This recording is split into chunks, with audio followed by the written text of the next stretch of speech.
Greetings, this is rsmalec, and I'm going to be talking to you about the Hitchhiker's Guide to the Galaxy. In fact, the Ultimate Hitchhiker's Guide to the Galaxy collection by Douglas Adams.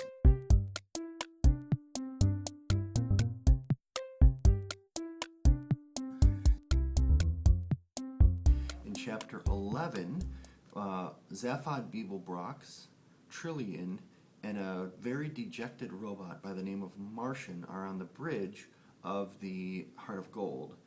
We find out that the ship saved Ford and Arthur, and Arthur presses an invitingly large red button, and the button says, "Please do not press this button again," which I thought was pretty funny. That was the first time in this book, in Chapter 11, that I actually laughed out loud. They go to the bridge, and Ford recognizes Zaphod Beeblebrox by name. In Chapter 12, we learn about the improbability equation.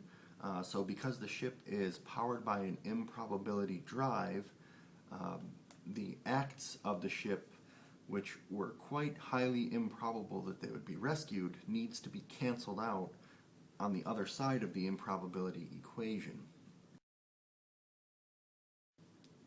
Chapter 13, Ford introduces Zaphod Beeblebrox to Arthur as a semi-cousin, and Arthur realizes that he had previously met Zaphod Beeblebrox at a party that Arthur's actually been mooning about for a good part of the book, and how he met a girl there and the girl went off with someone else. Well, it turns out that Zaphod was the person to steal his girl, and Tricia McMillan, or Trillian, was actually the girl. So when this is all brought into the open, the ship chimes and says, "Improbability sum now complete." So this completely weird set of random events canceled each other out, and that's how they were rescued. Chapter 14, they're in the Horseshoe Nebula, and they find the most improbable planet that could exist, but where there shouldn't be a planet.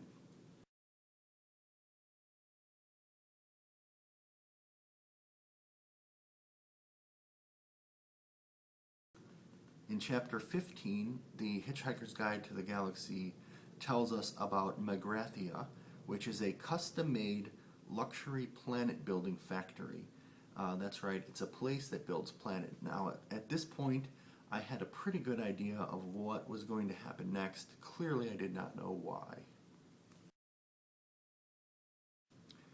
Chapter 16, we find out that Magrathea is in a binary sun system, so they all watch the double sunrise, and Ford Prefect basically says that he doesn't believe Zaphod that this is actually Magrathea. It's a legendary lost planet. Ford Prefect basically says, if it was Magrathea, what exactly does Zaphod Beeblebrox want with the planet? And in this chapter was the first time that I came across a swear word where Ford thinks bullshit. This really stopped me short. I had to reread the paragraph again. As I said, this was a book that was recommended to me in 7th grade, so that means some of my schoolmates must have been reading it even earlier, and I had no idea that back in those days science fiction would have such blatant swear words in it. We then come to what I can only describe as the weirdest foreshadowing ever.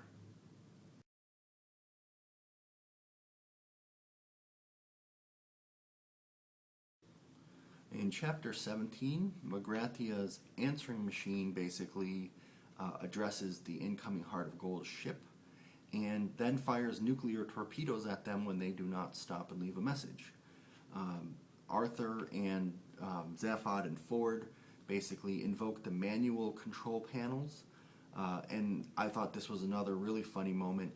As the panels slide open to reveal the manual controls for flying the ship, a whole bunch of styrofoam peanuts come pouring out because the ship was, newly unveiled and wasn't fully ready for flight yet. And the computer, whose name is Eddie, gives a cheerful, "Good luck, guys," because Eddie doesn't believe that he can pilot them out of danger. At this point, airbags are deployed within the ship as they're rocked by this explosion. And I thought, well, this was written in the late 70s. Did they have airbags in cars back then, or did Douglas Adams predict that airbags would become popular? And Arthur, basically, as they're about to be nuked, Arthur thinks, why not turn on the improbability drive again to save them? And there's a great noise and light. Chapter 18. Arthur did successfully activate the improbability drive, and they're safe. The nuclear torpedoes that were coming at them have been turned into a whale and a potted petunia, which made me wonder, is that enough of a improbable action to cancel out the drive being turned on? It's quite weird. But it gets weirder because then we get a full and complete accounting of all of the whale's thoughts from the beginning of his life to the end, and then we get the same for the petunias. In Chapter 19, Trillion's mice escape captivity. Eddie, the computer, is given a new personality, and they disembark the ship onto the surface of Magrathia. Now, I suspect at this point that the mice also escape. In Chapter 20, Trillion does see something out of the corner of her eye, which I suspect is the mice running off into the distance. And they come to a crater, which is where the whale has impacted upon the surface of Magrathia, and they're walking around in this cratery whale guts because it seems to provide the only entrance down into the planet where it cracked the surface. So they enter Magrathia, and Marvin the android, who is always depressed, and Arthur are made to stand guard, while Zaphod, Trillion, and Ford Prefect go into the planet to investigate. Now, as they're walking through the planet, Zaphod reveals that someone has messed with his brain and removed certain pieces. He uses the word bastards, which is another swear that I noted. And Zaphod, I think, looks at his brain under some sort of device and sees his own initials cauterized into his brain. So he knows that he personally removed some things. At this point, I had a really big flashback to an excellent TV series called Fringe, where one of the characters removed a piece of his own brain to hide knowledge from himself. And another coincidence, I happen to be in Boston while I'm reading this, which is where many of the events of Fringe are taking place. At the end of this chapter, Zaphod, Ford, and Trillion are hit with gas and knocked unconscious. Chapter 21, we are just clicking along. The Hitchhiker's Guide to the Galaxy tells us about a ballpoint planet where basically lost pens go. Arthur walks around and basically talks to Marvin, realizes that Marvin is extremely depressing, walks away, and he bumps into an old man. In Chapter 2, the old man confirms that the Margrathians have been in stasis during the economic downturn, where the rest of the universe couldn't afford to make any new planets, but now they're coming awake again.